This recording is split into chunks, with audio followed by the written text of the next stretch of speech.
lot of the comedians in the 70s sort of grew up with drugs, and they used it to sort of help their performing. They had to have a lot of energy, and drugs were a help for that. So it just took a while for them to realize that the short-term high was not worth the long-term problems that that it led to.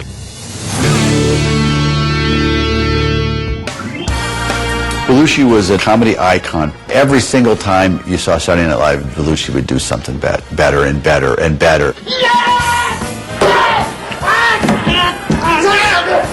Every time it was different, and he was one of those roly-poly guys who moved better than a linebacker. He could come into a room and just light it up. That energy just exuded off of him. You watch the movie Animal House, he probably has 10 lines in the whole movie, but he just steals the movie because of his physicality, and it's just so entertaining to watch. You guys up for a toga party? Toga! Toga! John Belushi made being funny rock star status. He was so cool in a rock star kind of way. Born to Albanian immigrants in 1949, John Belushi was raised in the white Anglo-Saxon Protestant suburb of Wheaton, Illinois.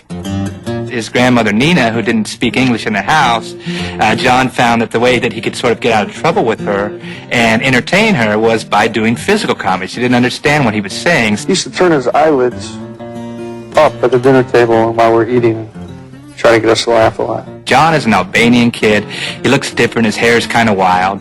So he finds that he can find belonging by making people laugh. And so John becomes a class clown at a very early age. But he wasn't satisfied being the funniest man in his family. After performing comedy in high school and college, John landed a spot with the famed Second City comedy troupe in nearby Chicago in 1971.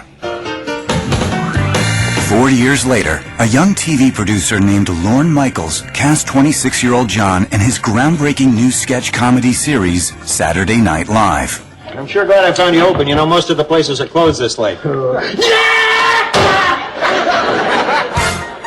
When John was on stage, you just didn't see anybody else. He always said, attack the stage like a bull, and he always came out like that. Belushi's definitely an example of that. The extremist personality on stage and off stage. There's often not that much difference. A guy who's that over the top on stage, it has to come out of something. That something, increasingly, was cocaine. At Saturday Night Live in the 1970s, Belushi found an abundant supply of chemical stimulants to fuel his performances. Drugs help you stay up all night, and that's typical at Saturday Night Live. They would work all night. Some of the writers and performers virtually made 30 Rock their apartment house and lived there. Also, I think they get a tremendous high from performing in front of a small studio audience that is representing millions of people watching on television. And when they come down from that, it's very painful, I think, for some of them. So one way to keep that high is to take drugs. John wasn't a stranger to indulgence. I mean, he smoked weed in high school, whatever, a little coke. But once he got to New York, he developed this sense that his persona depended on this manic energy. And there's only so long you can go organically creating this manic energy. So he found ways to keep it going. After 2 seasons, John's success on SNL propelled him to Hollywood. The lovable frat boy slob Bluto in 1978's hit film Animal House turned him into a movie star. As Bluto Blutarski, Belushi was incredible. I mean, he was really the embodiment of the spirit of that movie. And the movie was a blockbuster.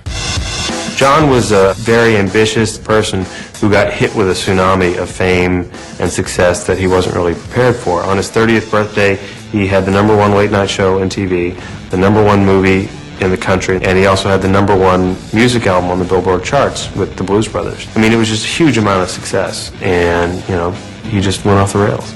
He would be up for days at a time. There was something about John where he just did not want the party to end.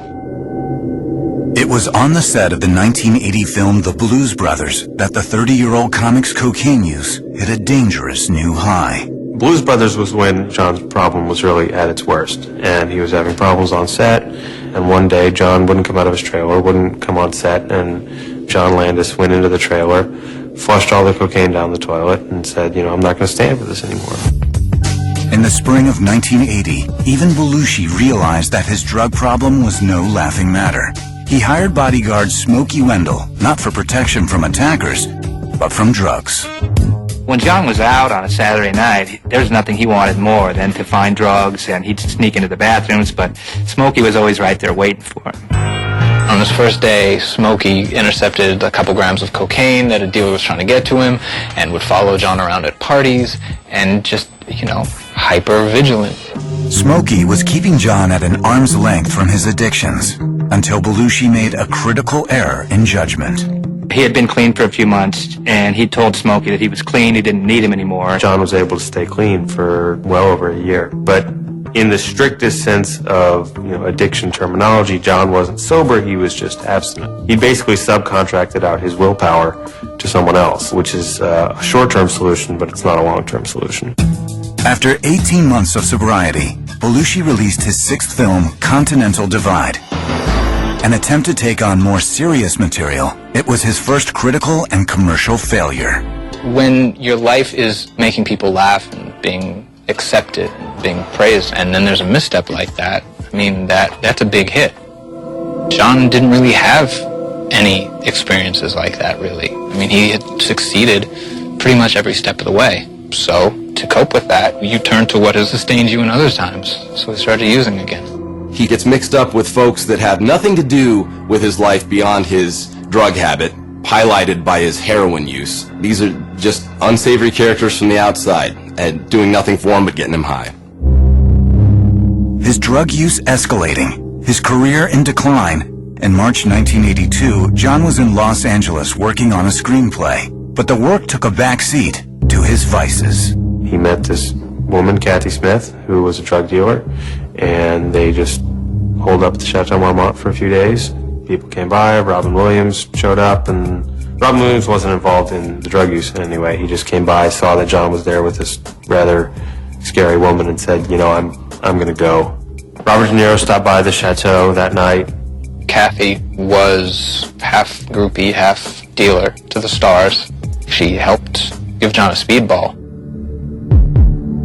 A speedball is an injected mixture of heroin and cocaine. On the morning of March 5th, John's personal trainer, Bill Wallace, paid him a visit in bungalow number 3 of the Chateau Marmont Hotel. His personal trainer showed up to bring him a typewriter because he wanted a typewriter to work on some stuff, and he walked in and he found John on the bed. And he hopped on him and tried to give him CPR, and he was just already gone.